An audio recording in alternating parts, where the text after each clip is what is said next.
উদাপুর এলাকায় 40 নং ওয়ার্ডে। এখানে আমরা অভিযান পরিচালনা করি মাদকদ্রব্য নিয়ন্ত্রণ অধিদপ্তর। এখানে প্রায় 2100 লিটার রেকটিফাইড স্পিড অবৈধ, যার কোনো লাইসেন্স আমরা পাইনি। সেটি একটি সেবা হোমিও ল্যাবরেটরিজ নামে একটা প্রতিষ্ঠান, তারা এটা স্টক করেছে এবং সেখান থেকে তারা বিভিন্নভাবে তারা মানুষের কাছে অবৈধভাবে বিক্রি করছে বলে আমাদের কাছে ইনফরমেশন ছিল।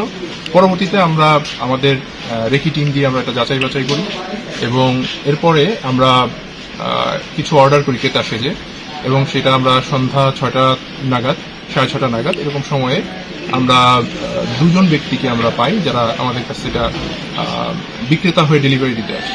পরে তাদেরকে আমাদের টিম গ্রেপ্তার করে এবং তাদের জিজ্ঞাসাবাদের পরে আমরা তাদের ল্যাবরেটরিজ এবং গোডাউন এটা আমরা তল্লাশি করে এই 2100 লিটার রেকটিফাইড স্পিড জব্দ করি। রেকটিফাইড স্পিড আসলে এটি দিয়ে তারা বলছে যে ঔষধ তৈরি করছে, কিন্তু এটি অবৈধভাবে তারা বিভিন্ন জায়গায়, দেশের বিভিন্ন জায়গায় তারা কুরিয়ার সার্ভিস মাধ্যমে বিক্রয় করছে এবং সেটা খেয়ে আপনারা জানেন সম্প্রতি রংপুরে একটা ঘটনা ঘটেছে। আমাদের জানা মতে সম্ভবত প্রায় 7 জন লোক মারা গিয়েছে। তো তথ্যটা আমাদের কাছে ওখান থেকেই মোটামুটি শুরু হয়েছে এবং আমাদের গোয়েন্দা সূত্র সেটা নিশ্চিত করেছে যে হ্যাঁ, এরকমভাবেই এটা বিক্রয় হচ্ছে।